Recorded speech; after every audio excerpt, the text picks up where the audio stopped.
प्रदेश किसान कांग्रेस पूर्वी जोन के प्रदेश प्रवक्ता संजय चौबे ने कचहरी स्थित शाही दरबार में प्रेस वार्ता करते हुए चौबे ने बताया कि बड़े दुख के साथ कहना पड़ रहा है, गए वर्ष बीत जाने के बाद भी मत्स्य पालकों को कृषि की सुविधा नहीं मिल पा रही है। 2 साल पहले तो यदि कोई मत्स्य पालक पोखरा खोदकर बिजली का कनेक्शन लेने जाता था तो अधिकारी सीधा कमर्शियल रेट पर सिमेंट बना देते थे, लेकिन आज कई अधिशासी अभियंताओं ने बताया है कि मत्स्य को कृषि का दर्जा संबंधी आदेश पारित हुआ है, लेकिन उनके पास कोई आदेश कॉपी नहीं लेकर आइए तो बताएंगे। चौबे ने बताया कि शर्मनाक बात है कि आदेश की कॉपी बिजली विभाग में नहीं है, जबकि आदेश पारित हुए साल हो गया है। तो यह आज तक मत्स्य पालकों का कितना शोषण किया होगा, यह जांच का विषय है और इस शर्मनाक स्थिति पर बिजली मंत्री, कृषि मंत्री, मत्स्य मंत्री को तत्काल प्रभाव से देना चाहिए। अमरनाथ बारी की रिपोर्ट, वाराणसी से। प्रेस वार्ता इसलिए किया गया है कि 2014 में मत्स्य पालन को कृषि का दर्जा दिया गया था। उसके साथ साथ एक घोषणा की गई थी कि मत्स्य पालकों को कृषि के रेट पे बिजली की सप्लाई हो। दूसरी बात कि उनको विपणन व्यवस्था प्रदान किया जाएगा और मत्स्य पालकों का जो दैवीय आपदा से सामना होता है, कभी कभी मछलियाँ मर जाती हैं, उसमें उनकी मछलियों का बीमा वगैरह और किसान क्रेडिट कार्ड के आधार पे उनको जो है कि लोन वगैरह की सुविधा मुहैया कराई जाएगी। लेकिन बड़े ही शर्मनाक बात है कि आज तक मछली पालकों को कृषि रेट पे बिजली न तो दी गई न तो कनेक्शन दिया गया। और जब ये घोषणा की गई थी, उस घोषणा के समय ये भी व्यवस्था होगी कि भाई मत्स्य पालकों को जब कृषि रेट पे बिजली दी जाएगी तो सब्सिडी देने के लिए गवर्नमेंट पैसा भी दी होगी। तो आज तक जब उनको कोई कनेक्शन दिया नहीं गया या दिया गया है तो सरकार बताए कितने मत्स्य पालकों को कनेक्शन दिया गया है, और सरकार बताए कि इतने लोगों को लोन दिया गया मत्स्य पालकों को, मत्स्य पालकों को किसान क्रेडिट कार्ड दिया गया, सरकार बताए कि इतनी मछलियों का बीमा किया गया है। अगर उसने किया है तो सरकार घोषणा करे या प्रेस कॉन्फ्रेंस करे, पता बताए, हम लोग जाएंगे वहाँ पे। लेकिन हम लोगों से जो किसान जुड़े हुए हैं, हम खुद एक मत्स्य पालक हैं और किसान कांग्रेस उत्तर प्रदेश के प्रदेश प्रवक्ता भी हैं, लेकिन मेरा जब सामना धरातल से होता है तो हम देखते हैं कि बिजली के अधिकारी तालाब पे जाते हैं, कहते हैं तो कमर्शियल में आता है। आप फोन घुमा लीजिए यूपीपीसीएल से लेके पूर्वांचल विद्युत वितरण निगम लिमिटेड से लेके एक्सीएन की ऑफिस तक, कोई ये बताने के लिए तैयार है। एक्सीएन कहेंगे कि यूपी, एक दिन मैंने फोन घुमाया, यूपीपीसीएल से पूछा तो उन्होंने कहा कि अभी हम बताते हैं। फिर उन्होंने कहा कि पूर्वांचल से पूछिए, पूर्वांचल से मैंने पूछा तो कहे एक्सीएन से पूछिए, और एक्सीएन से मैंने पूछा तो कहा हाँ एक आदेश पारित हुआ है, मंत्री जी के साथ बैठक हुई थी, लेकिन आदेश की कॉपी हम लोगों के पास नहीं है। अब ये बताइए कि आदेश सरकार का सरकारी ऑफिस में कागज नहीं पहुंचा, कैसी सरकार चल रही है।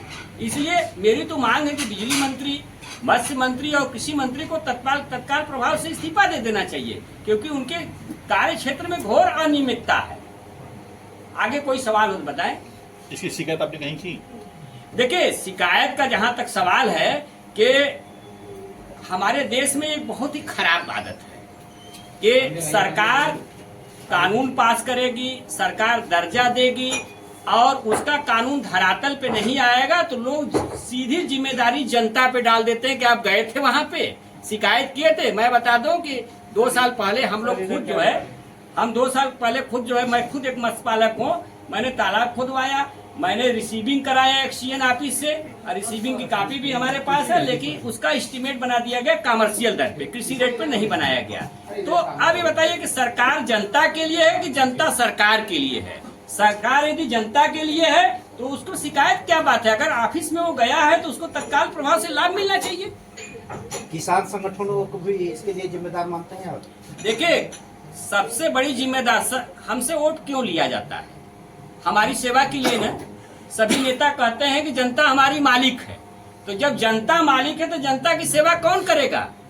हमारी सरकार करेगी। तो संगठन को हम क्यों जिम्मेदार माने? मतलब रोना जरूरी है सुविधा के लिए कि सरकार अपनी जिम्मेदारी निभाएगी। सरकार कहती है कि हर सुविधाएं सरकार किसानों तक पहुंचाएगी, तो उसकी जिम्मेदारी वो पहुंचाए।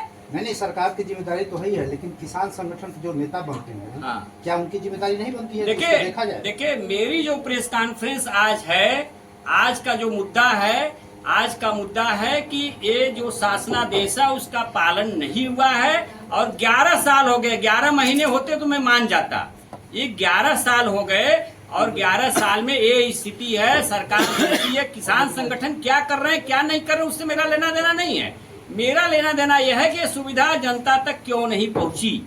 अगर जनता तक सुविधा पहुंचती तो किसान मजबूत होते, किसान मजबूत होते तो देश मजबूत होता, और देश मजबूत होता तो ये समझ लीजिए हमारा देश जो चौथी अर्थव्यवस्था लोग कहते हैं पूरे विश्व की है, प्रति व्यक्ति आय कितनी है। तो प्रति व्यक्ति आय बढ़ाने के लिए जो प्रधानमंत्री जी मत्स्य संपदा योजना घोषित किए हैं, उस मत्स्य संपदा योजना का लाभ तो मतलब अनुदान वगैरह बात कर रहे हैं लगातार प्रधानमंत्री सोलर पैनल पे भी ध्यान दे रहे हैं। इसकी देखिए आज की जो प्रेस कॉन्फ्रेंस है ये सीधे मत्स्य के ऊपर है, कृषि दर्जे के ऊपर है। सोलर पैनल पे एक दिन मैं विधिवत आऊंगा, आपको तमाम सवाल करने का मौका मिलेगा और उसमें मैं क्या कहने वाला हूँ उससे शायद हड़कम मच जाएगा। पैनल लगाकर और उसमें पानी टुल्लू हो गया चाहे मोटर हो गया तो उसमें वो भी तो बिजली बचत के लिए वो कर रहा है। देखिए आपको बता दें कि मैं 2 साल पहले जब मछली पालन शुरू किया था खुद, तो मैंने 7 किलोवाट का सोलर पैनल लगाया हुआ है। और कारण क्या था कि ये जो है कि मुझे बिजली कृषि रेट पे नहीं दिया गया, 5,13,995 रुपये का बिल बना दिया गया। मैंने 3,60,000 से ही सोलर पैनल लगवा के आज भी मैं बिजली पानी भर रहा हूँ अपना। तो लेकिन ये जो शासनादेश है, बिजली किस लिए है? बिजली किसान के लिए है ना। जब किसान सब सोलर पैनल लगा के अपने, और 1 पैसे की सब्सिडी उस समय नहीं थी जब मैंने लगवाया, सब्सिडी तो इधर आई हुई है। को कृषि का वही रहने दीजिए, उस पर जितने सवाल होंगे मैं जवाब दूंगा।